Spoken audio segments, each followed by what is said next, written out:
ഞാൻ ഇത് ഉപയോഗിക്കുന്നതിന് മുമ്പ് ശ്വാസം മുട്ട്, ശരീരം മുഴുവനും വെളുത്ത ശരീരം അലർജിക്ക് പകരം ചുമന്ന് അത് മുഴ പോലെ വരുമായിരുന്നു. എൻ്റെ മുഖത്ത്, നെറ്റത്ത്, ശരീരം മൊത്തം വരുമായിരുന്നു. ശ്വാസം മുട്ട് വന്നു കഴിഞ്ഞാൽ ഞാനിങ്ങനെ ഇങ്ങനെ ആയി പോകുന്നൊരവസ്ഥയായിരുന്നു. ഹോസ്പിറ്റലിൽ ചെന്ന് കഴിഞ്ഞാൽ അവർ 3 പ്രാവശ്യം എടുക്കേണ്ട ഇഞ്ചക്ഷൻ ഒറ്റ പ്രാവശ്യമായിട്ട് എടുക്കും.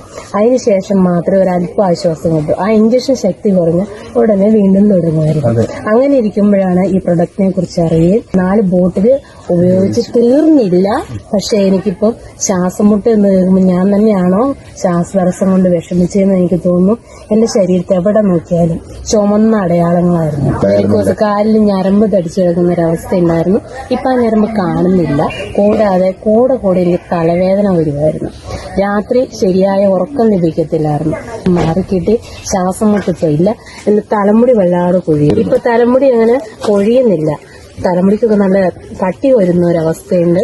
കൂടാതെ തന്നെ പീരിയഡ് അത് കറക്റ്റ് ആവില്ലായിരുന്നു. ഇപ്പൊ അത് റെഗുലറായിട്ട് കറക്റ്റ് 28-ാം പൊക്കം ആ ടൈമിലേക്ക് വരുന്നുണ്ട്. ഒരു ഹോസ്പിറ്റലിൽ അഡ്മിറ്റ് ആകാൻ എല്ലാ ഒരുക്കങ്ങളും ചെയ്തുകൊണ്ടിരിക്കുമ്പോഴാണ് ഈ പ്രൊഡക്റ്റിനെ കുറിച്ച് അറിയും ഇത് ഉപയോഗിക്കാൻ തുടങ്ങുകയും ചെയ്തത്. ഇപ്പൊ ഓൾറെഡി ഞാൻ നല്ല ഹാപ്പിയാണ്. അതിന് ഇൻഡസ്യുവായിക്കും മാത്രമല്ല അതിന്റെ ക്രെഡിറ്റ് മുഴുവൻ കൊടുക്കുന്നത് ഞാൻ ഐപ്ലസിലാണ്. റിസൾട്ട് എന്നാണോ അതോ ദൈവം ഐപ്ലസിലൂടെ ഇറങ്ങിക്കൊണ്ടാണോ എന്ന് എനിക്കറിയത്തില്ല. എന്തായാലും ഞാനിത് മാത്രമേ ഉപയോഗിച്ചുള്ളൂ. ഇപ്പൊ ഞാൻ ഇന്നിത് പറയുമ്പോൾ ഒരു കാര്യമാണ് ഞാൻ ഓർക്കുന്നത്, ഇതെല്ലാം എന്റെ ശരീരത്തിൽ തന്നെ ആയിരുന്നു. എനിക്ക് അറിയില്ല എന്റെ ശരീരത്തിലൂടെ എന്തെല്ലാം മാറ്റം സംഭവിച്ചു എന്നത് എനിക്കറിയത്തില്ല. ഞാൻ ഉപയോഗിച്ചത് ഈ ഐപ്ലസ് മാത്രമേ ഉള്ളൂ.